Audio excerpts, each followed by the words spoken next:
Hello students, today in motivational chemistry means the chemistry between our mind and our body. Today I will discuss 11 ways to coordinate studies with the demand of time. World is expanding day by day and we have so many things to do. We have so many things to explore. Studying process is a lifelong process. Studying process is to enjoy. Don't take it as a burden. Studying process is not for a struggle. In parent teachers meeting, parents always used to say सारे दिन पढ़ता तो रहता है, पता नहीं marks क्यों नहीं आते. बच्चे से पूछो, बच्चा कहता है मैं पढ़ता रहता हूँ, मुझे समझ भी आ जाता है, लेकिन मुझे ये नहीं पता चलता कि किस क्वेश्चन में क्या आंसर लिखना है. समटाइम्स स्टूडेंट सेज मुझे ये नहीं पता चलता कि जो यूनिट है, चैप्टर है, उसमें कौन सा पार्ट इंपॉर्टेंट है, मुझे किसके ऊपर फोकस करना चाहिए. So I will give you 11 causes due to which you are not able to focus on your studies. ठीक है, ये आप सर्च करिए और उसके ऊपर वर्क करिए कि उस कॉज को किस तरीके से हमें दूर करना है. And these 11 causes are. Number 1 cause is lack of concentration. आप कंसंट्रेट नहीं कर पा रहे हैं.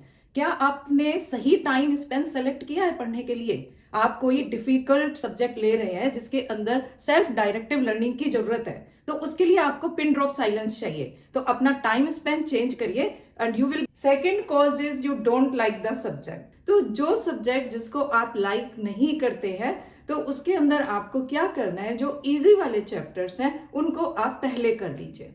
जो डिफिकल्ट वाले चैप्टर्स हैं उसके कंटेंट को पार्ट्स में डिवाइड कर लीजिए.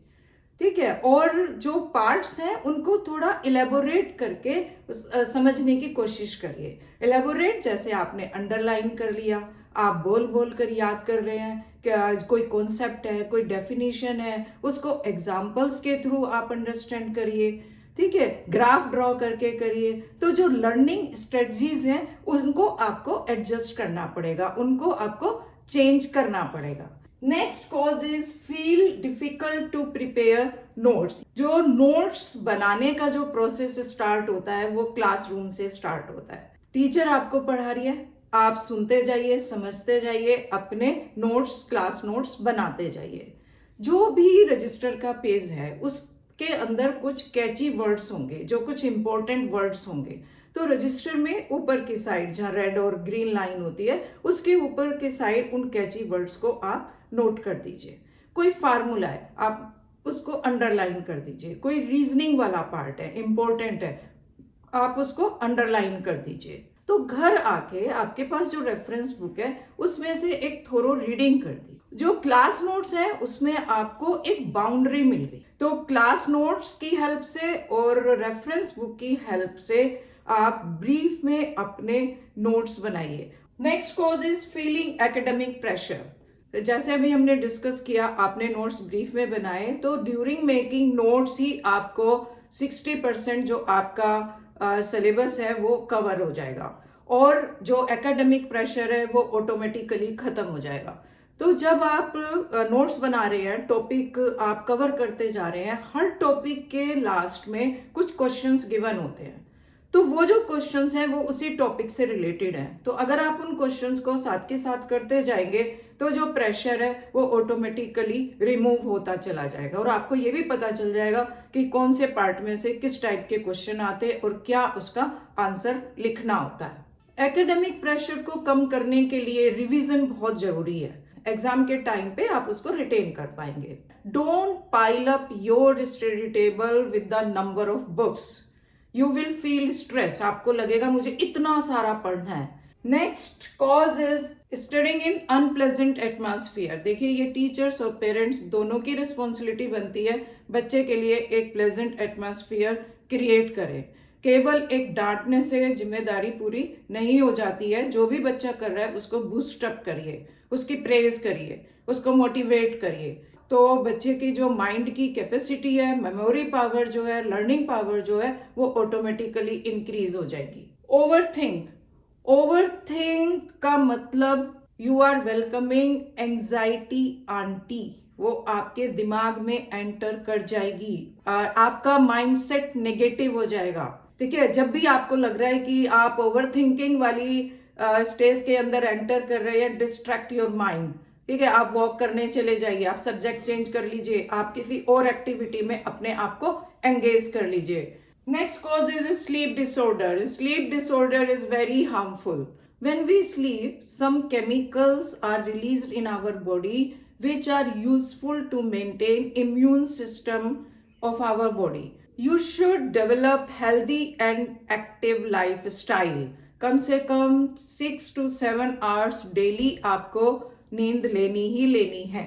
For sound body and sound mind, you should take proper sleep. Next cause is negative mindset has degenerative effect over time. It affects memory.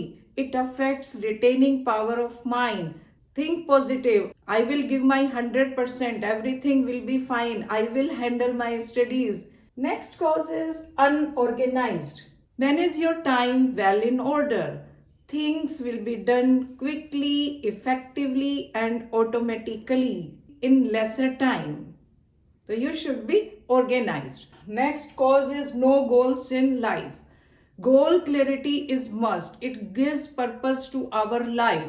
You must set goals according to your capability and should do hard work to achieve that goal. Next cause, feel difficult to follow the scheduled timetable. You should be conscious to follow the timetable. तो what is the cause? आप time table क्यों follow नहीं कर पा रहे हैं? आपकी क्या गलत हैबिट्स हैं? आप मोबाइल पे ज्यादा टाइम दे रहे हो, आप फ्रेंड से बात करने में ज्यादा टाइम वेस्ट कर रहे हो। अच्छा, अगर आप टाइम टेबल बहुत स्ट्रिक्ट बना लेते हैं, आप कंटिन्यूअसली आपने बहुत सारे आवर्स स्टडीज के लिए कर दिए, then also it is difficult to follow the time table. तो टाइम टेबल के अंदर आप 45 मिनट्स का स्टडी टाइम डालिए, 45 मिनट्स के बाद में 3 मिनट्स 4 मिनट्स रिलैक्सिंग टाइम दीजिए, और अपने टाइम टेबल के अंदर अपनी कुछ हॉबीज हैं, प्ले टाइम है, या आपको कोई म्यूजिक सुनना है, फैमिली के साथ इंटरेक्शन टाइम है, उसको भी प्लेस दीजिए। ठीक है, तो अगर आप उसको थोड़ा एंजॉयबल बना लेंगे, you will be able to follow the time table. We discuss these 11 ways जो हमें डिस्ट्रैक्ट कर रहे हैं, जो हम अपने पढ़ाई पे कंसंट्रेट नहीं कर पा रहे हैं। तो इन सब के पीछे एक ड्राइविंग फोर्स है, and that is self motivation.